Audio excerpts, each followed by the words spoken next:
Assalamualaikum warahmatullahi wabarakatuh. Perkenalkan, nama saya Dita Anggraini dengan NIM 632300166 dari kelas 634A26.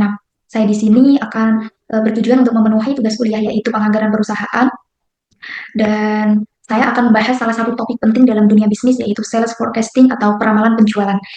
Sales forecasting atau peramalan penjualan adalah proyeksi sejumlah komoditi yang diperkirakan akan dibeli oleh konsumen di masa mendatang, serta proyeksi harga yang diperkirakan mampu dijangkau oleh konsumen sebagai calon pembeli. Untuk sales forecasting sendiri ada beberapa metode dan saya akan menjelaskan dari beberapa metode tersebut. Pertama ada metode time series moment, kemudian ada metode time least square, kemudian metode semi average, dan terakhir adalah metode regresi linear. Langsung saja kita bahas metode time series moment, yaitu mencari tahu berapa perkiraan unit penjualan pada tahun 2025. Baik, di sini adalah data yang saya dapat, yaitu dari Toyota Avanza dari saya mengambil dari tahun 2014 sampai dengan tahun 2024. Jadi saya akan mencari tahu eh, berapa unit pada penjualan pada tahun 2025. Pertama saya akan menjelaskan dengan metode time series moment. Pada metode momen ini, dengan menggunakan rumus Y sama dengan A plus BX atau Y sama dengan koefisien A plus tahun koefisien B. Kemudian, sigma Y atau jumlah Y sama dengan A kali N. N itu bisa berarti tahun, jumlah tahun, dan total tahun. Kemudian ditambah B sigma X. Kemudian sigma XY sama dengan A kali sigma X plus B sigma X kuadrat. Untuk mendapatkan nilai skor X pada rumus persamaan tersebut adalah dengan menentukan tahun pada awal data skor X dengan skor 0 dan pada tahun pertama.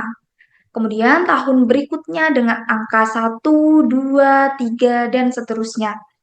Untuk lebih memahaminya, maka penyelesaian peramalan simulasi di atas dengan menggunakan metode time series moment ini adalah pertama, membuat tabel seperti yang saya buat seperti ini, yaitu isinya adalah ada tahun, sales Y atau penjualan Y, kemudian tahun X, ada XY, dan juga X kuadrat. Nah, dari data saya ini, kemudian kita masukkan ke dalam tabel time series moment. Pada tahun kita isi saja sesuai tahun yang kita dapat, data yang kita dapat.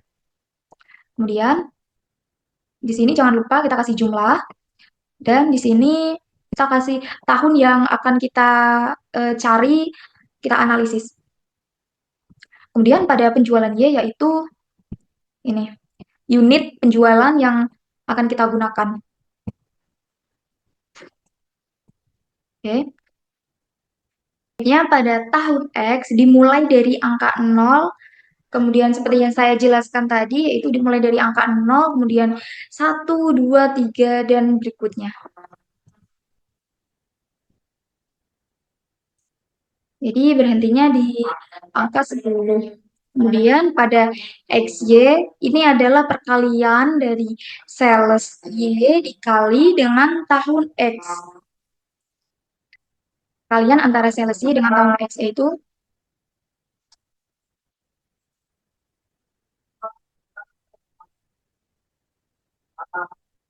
kemudian sama, dan ini hasilnya.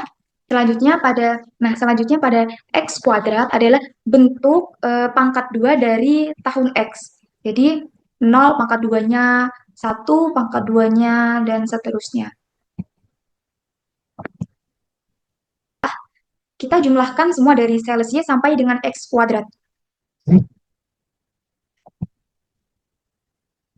Untuk sales, atau penjualan mendapatkan 969.207, kemudian pada tahun X mendapatkan 55 dan XY 3.686.118, kemudian X kuadrat 385. Nah, pada 2025 ini cukup kita kasih tanda tanya karena kita masih belum mendapatkan unit penjualan dari perhitungan ini. Karena ini urutan tahun dari 2024 ke 2025, 2025 ini adalah tahun ke-11. Selanjutnya kita menentukan nilai B. Untuk menentukan nilai B, oke.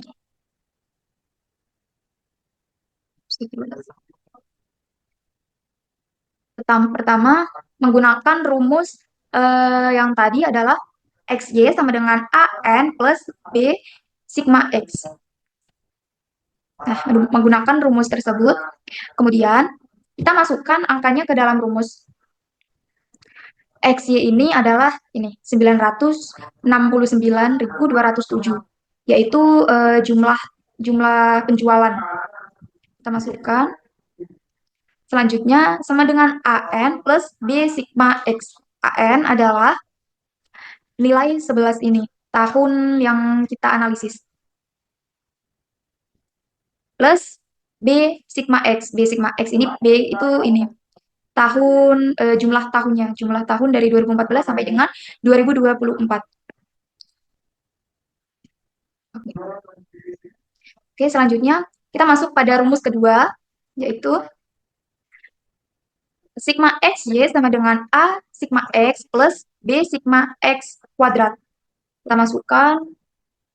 Nah, sigma XY ini dapat dari jumlah dari XY. Nih, angka 3.686.118. Kita masukkan. Kemudian selanjutnya ada A sigma X plus B sigma X kuadrat. Kita masukkan juga. Nah, A sigma X ini dapat dari ini, 55 dari jumlah tahun.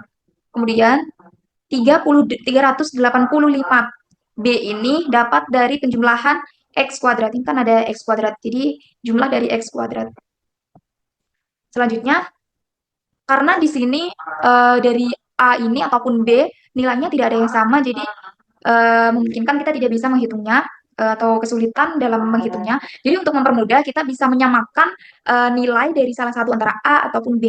Dan di sini saya memilih untuk menyamakan nilai dari si A. Saya akan samakan nilainya menjadi 55. Jadi di sini saya kali 5 dan di sini saya kali 1. Kemudian jadi di sini 969.207 dikali 5. Hasilnya 4.846.35. Kemudian 11 dikali 5 ditambah 55 dikali 5. Hasilnya 55A plus 275B. Kemudian yang bawah kita kali 1 jadi bilangannya tetap. Sini juga tetap. Oke.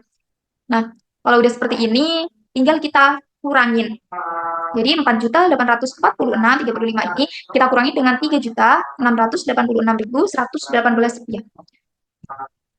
Hasilnya adalah 1.159.917. Kemudian 55A dikurangi 55A otomatis habis, jadi tidak usah kita tulis. Kita langsung ke 275B dikurangin 385B. Hasilnya adalah minus 110. Kemudian B sama dengan 1.159.917 kita bagi dengan minus 110. Jadi 1.159.917 dibagi minus 110. Hasilnya minus 10.545. Oke, untuk B kita sudah dapat. Sebenarnya bisa kita tulis juga di sini agar mempermudah untuk analisis kita. Kita cukup tulis saja di sini. Oke.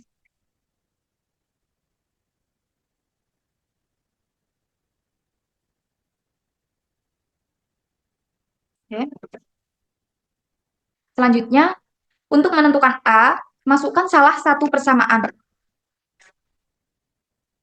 Kita masukkan nilai dari jumlah penjualan, yaitu sales Y ini, kita masukkan jumlahnya.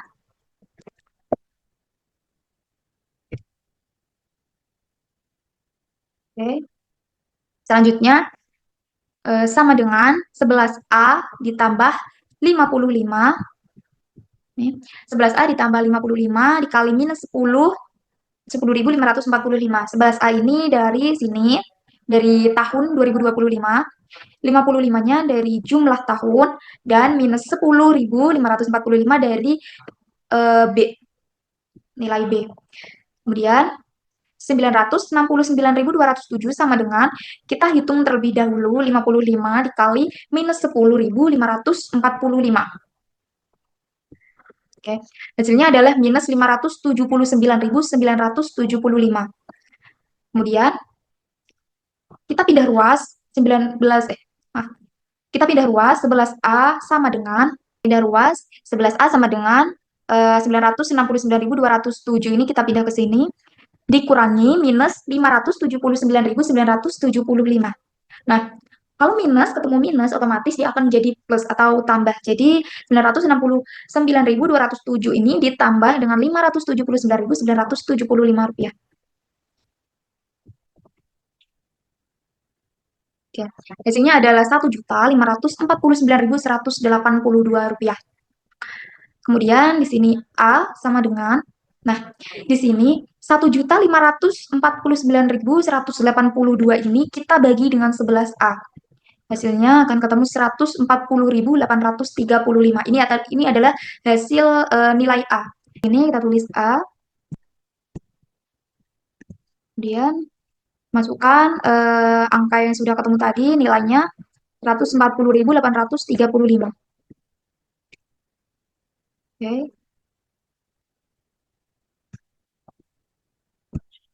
Oke, jadi kita sudah menemukan nilai B dan juga nilai A. Selanjutnya kita akan mencari nilai penjualan pada tahun 2025. Di sini Y sama dengan rumusnya adalah A plus BX. Koefisien A ditambah jumlah koefisien B. Sama dengan, kita masukkan angkanya ke dalam rumus. A ini adalah 140.835. Jadi yang angka-angka yang kita dapat tadi bisa kita masukkan ke dalam rumus pada pencarian tahun 2025 ini. Nah, 140.000 ini untuk si A, kemudian ditambah minus 10.545 ini B. Nah, dari sini B. Kemudian 11-nya ini yaitu dari ini, X, tahun 2025, yaitu kan tadi di angka 11-nya. Jadi kalau misal ada datanya di tahun analisisnya di tahun 2025 itu, jadi pada urutan tahunnya di urutan 5, jadi dikalinya juga kali 5 dan kemudian seperti biasa perkalian kita dahulukan. Nah, jadinya minus 10.545 ini dikali 11 jadinya minus 115.995. Kemudian 140.835 ditambah minus 115.995. Jadinya 24.840. Kita bisa masukkan juga ke dalam sini.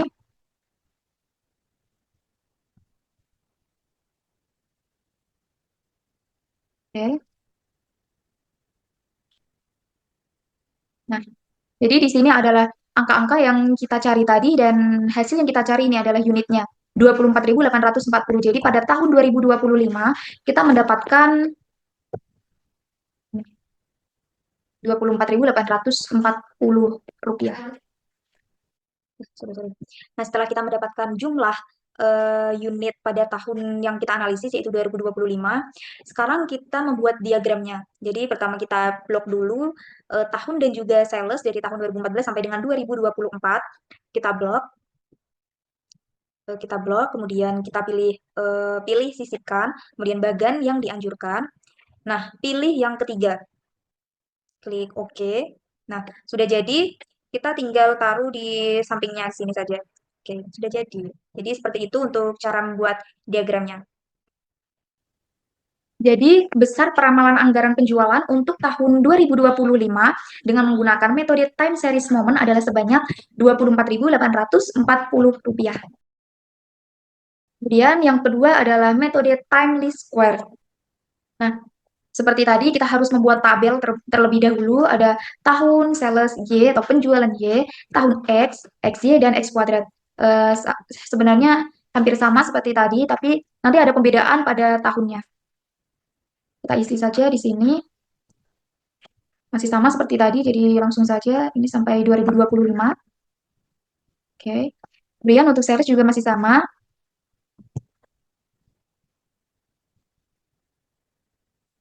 Nah, untuk tahun pada metode time least square ini, penentuan tahun dasar berada pada tengah-tengah data dengan sigma X sama dengan 0. Nah, untuk tengah-tengahnya berarti karena data yang saya dapat ini adalah jumlahnya ada 10, jadi kita ambil tengah-tengahnya pada tahun 2019. Di sini. Ini adalah titik nolnya. Jika datanya ganjil, maka skor X adalah kita ambil tengah-tengahnya, kemudian di atas 0 kita bikin minus, kemudian di bawahnya baru plus. Jadi data yang saya dapat ini kebetulan ganjil, yaitu jumlahnya ada 11. Jadi di sini tengah-tengahnya adalah 2019, kita kasih 0, kemudian ke atas dari -1 sampai dengan -5, kemudian ke bawah kita plus, dari +1 sampai dengan 5. Nah, kemudian pada XY-nya, yaitu perkalian dari sales Y dengan dikali dengan tahun X. Jadi Rp162.070 dikali dengan -5 dan seterusnya. Selanjutnya pada X kuadrat, yaitu bentuk kuadrat dari tahun X. Misal bentuk kuadrat dari -5 berapa dan seterusnya. Kita tulis di sini. Nah, ini hasilnya. Kemudian seperti tadi kita tulis semua jumlahnya. Tapi untuk tahun X-nya kita kosongin. Nah, untuk sales Y kita mendapatkan 969.207, masih sama seperti tadi. Untuk tahun X-nya kita kosong. Untuk XY-nya kita mendapatkan kita mendapatkan -1.159.917 dan X kuadratnya kita mendapatkan 110. Nah, kemudian di tahun 2025-nya sama seperti tadi, kita masih tanda tanya karena belum diketahui. Untuk menentukan nilai A, pertama kita menentukan nilai A. Di sini kita tulis A sama dengan 969.207, yaitu rumusnya sales Y dibagi dengan jumlah tahun, yaitu 11. Kita tulis di sini. Sales Y-nya adalah 900, jumlah sales Y-nya 969.207 dibagi jumlah tahunnya, yaitu 11. Dan kita dapat 88.110. Kemudian menentukan nilai B. Untuk menentukan nilai B-nya, rumusnya adalah jumlah XY dibagi dengan jumlah X kuadrat. Ini dibagi dengan ini. Kita masukkan angkanya. Nah, -1.159.917 ini dibagi dengan X kuadrat 110. Hasilnya adalah, hasilnya adalah -10.545. Kemudian kita menentukan nilai Y terakhir. Oke. Nah, di sini Y sama dengan rumusnya adalah sama seperti metode time series tadi, yaitu A plus BX, koefisien A ditambah koefisien B. Nah, di sini kita udah menemukan tadi nilai A dan juga nilai B. Kemudian kita masukkan saja. Nah, nilai A-nya ini adalah 88.110, kemudian nilai B-nya -10.545, dan untuk X-nya ini adalah urutan dari ini. Urutan dari tadi kan 2024 di urutan kelima. Jadi otomatis 2025 jadi urutan tahun ke-6. Jadi di sini kita kali 6. Seperti biasa, perkalian pasti didahulukan. Jadi menghasilkan -63.270 rupiah. Kemudian kita tambahkan dan hasilnya 24.840 rupiah. Jadi besaran peramalan anggaran penjualan untuk tahun 2019 dengan menggunakan metode time least square adalah sebanyak 24.840 rupiah. Nah, seperti pada metode time series moment tadi, kita bisa tulis semua jumlahnya di samping tabel tadi. Kita copy saja. Nah, di sini. Oke. Tapi di sini kita ada dahulukan yang A, dan di sini B, dan di sini X. Kita ganti. Di sini adalah angkanya 88.110 rupiah. Kemudian pada nilai B adalah minus 10.545 rupiah. Kemudian pada Y yaitu 24.840 rupiah. Nah, sudah kita catat semuanya. Jadi besar peramalan anggaran penjualan untuk tahun 2019 dengan menggunakan metode time least square ini adalah sebanyak 24.840 rupiah. Kita tulis juga di sini karena kita udah mengetahui berapa unit yang kita dapat. Oke. Nah, selanjutnya adalah metode semi-average. Metode ini membagi data menjadi dua kelompok untuk dimasukkan ke dalam kolom X menggunakan rumus Y sama dengan A plus BX atau Y sama dengan koefisien A ditambah koefisien B kali X. Di mana A sama dengan rata-rata kelompok 1 dan B sama dengan rata-rata kelompok 2 dikurangi rata-rata kelompok 1 per N. N-nya adalah jumlah tahun dalam kelompok 1 atau kelompok 2, dan X-nya adalah jumlah tahun dihitung dari periode dasar. Dalam pemberian skor X untuk metode semi average ini, yang menjadi acuan adalah kelompok pertama, jumlah harus 0. Yang menjadi catatan untuk mendapatkan jumlah 0 tersebut adalah apabila data pembagian kelompok X yang dimiliki adalah ganjil, maka melibatkan angka 0 di tengah kelompok pertama. Yaitu skornya adalah di tengah-tengah ada 0, kemudian ke atas minus, dan ke bawahnya plus, dan seterusnya. Dan apabila data pembagian kelompok X adalah genap, maka tidak melibatkan angka 0, yaitu kalau ganjil tadi kan di tengah-tengah ada 0, sedangkan jika genap, kita hilangkan angka 0, jadi minus 1 dan 1 itu berada di tengah-tengah. Seperti tadi, pertama kita harus membuat tabel. Nah, di sini tahunnya kita isi. Nah, karena pada seperti yang saya jelaskan tadi, pada tahun di semi average ini harus kita bagi dua karena jadi kebetulan angka saya adalah genap, pembagian kelompok saya menjadi genap, yaitu ada 6, terdiri dari 6 per kelompoknya. Jadi saya ambil tengah-tengahnya adalah 2019. Jadi 2019 kita tulis 2 di kelompok pertama dan juga kelompok kedua ada juga 2019. Kemudian penjualannya kita tulis masih sama seperti tadi. Nah, di sini yang membedakan adalah pada tabelnya terdiri dari tahun, sales Y, semi total, semi average, dan juga X. Semi total ini adalah penjumlahan dari per kelompoknya. Jadi kita jumlahkan kelompok pertama dulu, mendapat Rp698.781. Kemudian kelompok kedua mendapatkan Rp356.800. Untuk 2019-nya tetap ikut dijumlahkan. Nah, kemudian pada semi average untuk rumusnya adalah semi total dibagi 6. 6 itu adalah jumlah per kelompoknya. Di sini ada 6 tahun per kelompoknya, jadi dibaginya adalah 6. Dan hasilnya adalah di sini. Di sini hasilnya dari Rp698.781 ini dibagi 6, hasilnya Rp116.464. Kemudian pada kelompok kedua masih sama, yaitu Rp356.800 dibagi 6, hasilnya Rp59.467. Nah, kemudian pada X ini, seperti yang saya jelaskan tadi, kita ambil dua nilai tengah yaitu 2016 pada kelompok satu saja, yaitu 2016 dan 2017. Nah, di sini adalah titik minus 1 dan juga 1. Nah, jadi otomatis ke atasnya tetap minus dan ke bawahnya semuanya sampai dengan kelompok 2 masih nyambung. Dia jadi plus. Jadi sampai 17.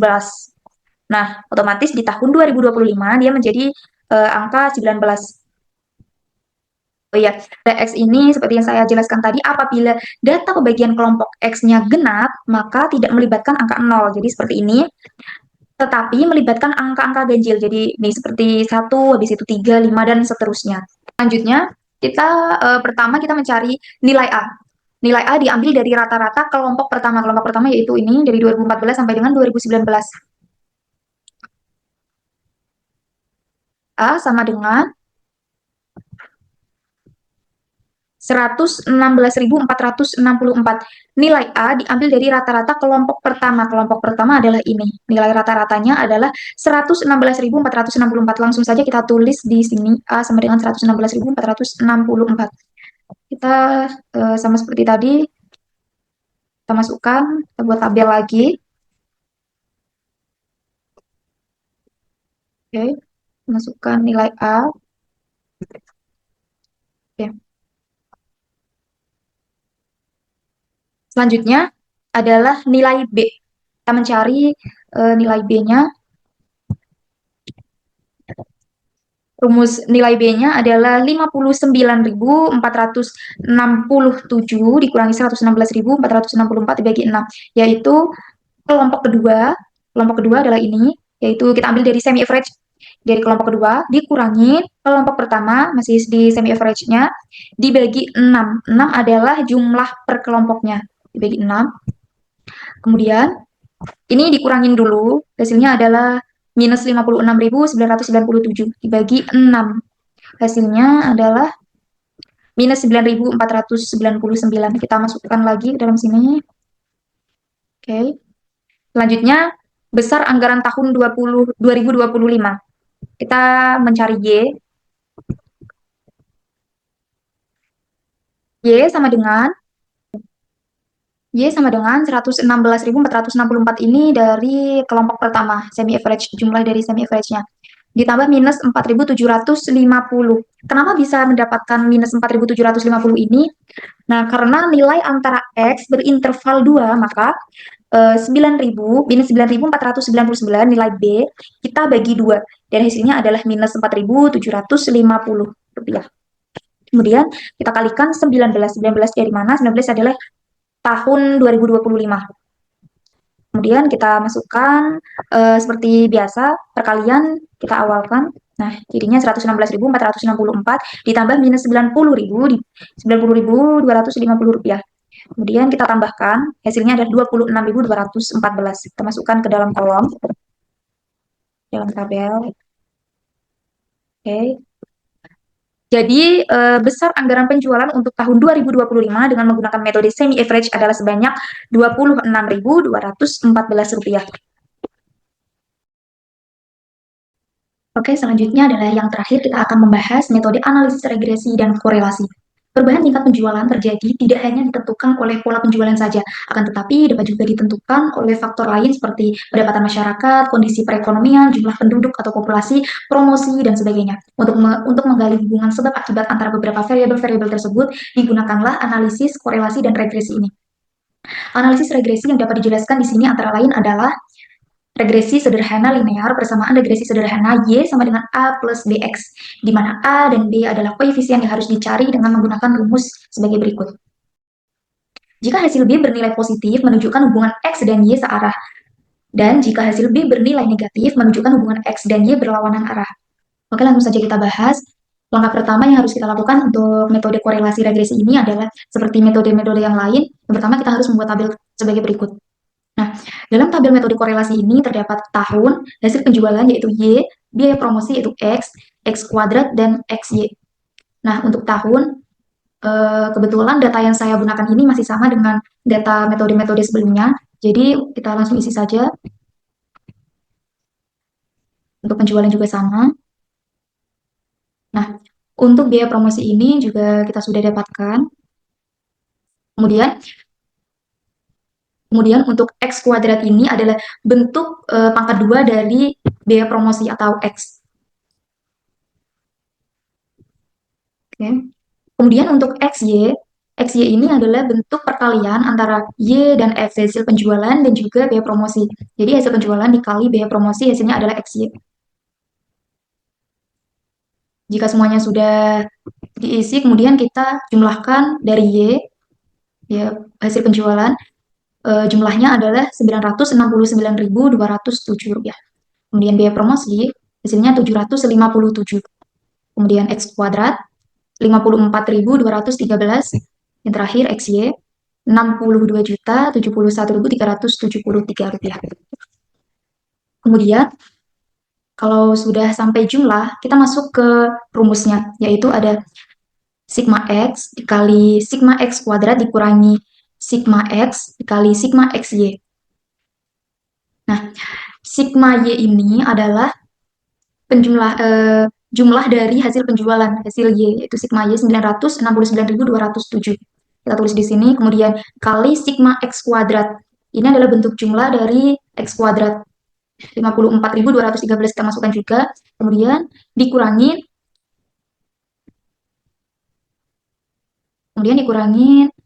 sigma X. Sigma X ini adalah bentuk jumlah dari biaya promosi atau bilangan X ini, 757 kita masukkan juga. Selanjutnya ada sigma XY. Sigma XY ini adalah jumlah dari XY, yaitu 62.071.373 kita masukkan. Kemudian per N sigma dikali sigma kuadrat. N-nya ini adalah 11, yaitu total dari tahun atau data kita. Dari 2014 sampai 2024 adalah berjumlah 11 tahun. Kemudian dikali X kuadrat, yaitu jumlah dari X kuadrat ini 54.213. Selanjutnya dikurangin sigma X kuadrat. X kuadrat ini sigma X, dikurangin sigma X. Sigma X ini adalah bentuk jumlah dari biaya promosi atau X. Kemudian kuadrat, dikasih kuadrat. Kemudian kita kalikan dulu yang atas, yang ini. Kalikan dulu. 969.207 dikali 54.213, hasilnya adalah 52.543.619.091 rupiah. Kemudian selanjutnya yang di samping kita kalikan juga 757 dikali 62.071.373 rupiah. Hasilnya adalah 46.988.029.361 rupiah. Selanjutnya kita kalikan juga yang bawah semuanya. Nah, 11 dikali 54.213 hasilnya adalah 596.343 dikurangi 573.049 rupiah. Ini adalah hasil dari 757 kuadrat. Kemudian kita kurangin yang atas, hasilnya adalah 5.555.589.730 rupiah. Kemudian yang bawah juga hasilnya 23.294 rupiah. Nah, kalau sudah gini, tinggal kita bagikan. Hasilnya adalah 238.499 rupiah. Kita masuk pada poin B, rumusnya adalah N sigma XY dikurangin sigma X dikali sigma Y per N sigma X kuadrat dikurangin sigma X pangkat 2. Kita langsung masukkan saja angkanya. Oke. Di sini 11 ini adalah N, yaitu jumlah dari tahun atau data yang kita miliki. Di sini dari 2014 sampai dengan 2024 jumlahnya adalah 11. Kemudian selanjutnya pada sigma XY, yaitu bentuk jumlah dari XY ini, hasilnya adalah 62.071.373.